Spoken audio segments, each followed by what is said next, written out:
Pourquoi les présidents africains ne contrôlent pas souvent ce que font leurs ministres? Vous avez un voleur qui a pris 75 milliards. On n'en parle pas. Hein? Le ministre de l'enseignement supérieur, il a volé au Cameroun 75 milliards. Non.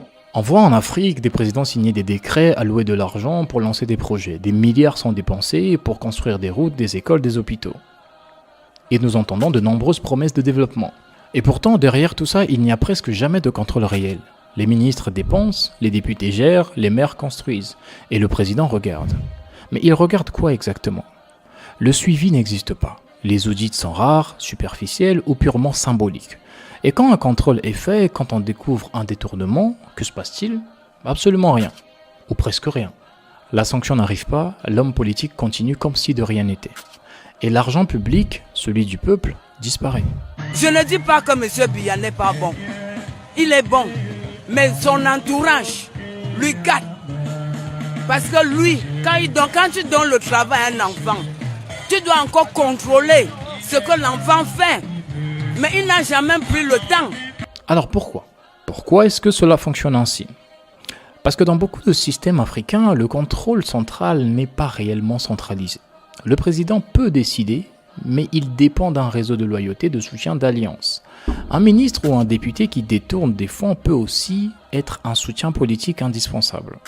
Si le président le sanctionne, il risque de perdre ce soutien. Et perdre ce soutien peut être plus dangereux pour lui que le détournement lui-même. Il y a aussi un autre problème. Les institutions qui devraient surveiller, auditer, sanctionner sont faibles, corrompues ou dépendent du pouvoir. La loi existe sur le papier, mais pas dans la pratique. Et c'est cette impunité systémique qui permet au détournement de prospérer. En résumé, le président ne contrôle pas vraiment ses hommes politiques parce qu'il en a besoin, parce qu'il a peur de perdre ses alliés, parce que le système qu'il a lui-même installé ne lui permet pas de les sanctionner. Parce que la sanction serait une arme qui se retournerait potentiellement contre lui.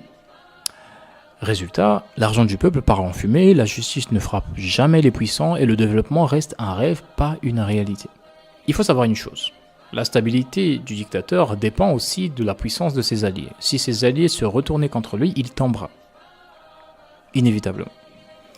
Donc, lorsque tu as un ministre qui va se mettre à voler, tu as tout intérêt de fermer les yeux parce que le condamné, c'est l'énervé et sa colère à lui peut te créer plus d'ennemis que tu ne pourrais l'imaginer. Donc stratégiquement, il n'y a pas de pertinence à essayer de taper sur les doigts de quelqu'un.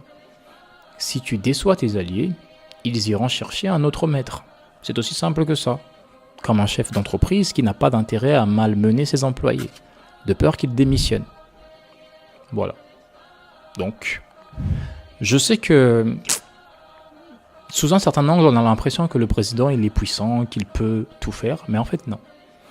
Stratégiquement, ce n'est pas pertinent de mettre en prison un député, un conseiller, etc. À moins qu'il y ait une stratégie encore plus intéressante qui pourrait te pousser à le faire.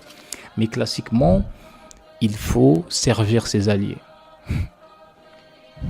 Plus qu'on ne se sert soi-même. C'est impératif. Tu sers tes alliés, tu te sers toi, et ensuite tu sers le peuple. C'est la politique. Voilà. Si t'es pas content, tu changes de pays.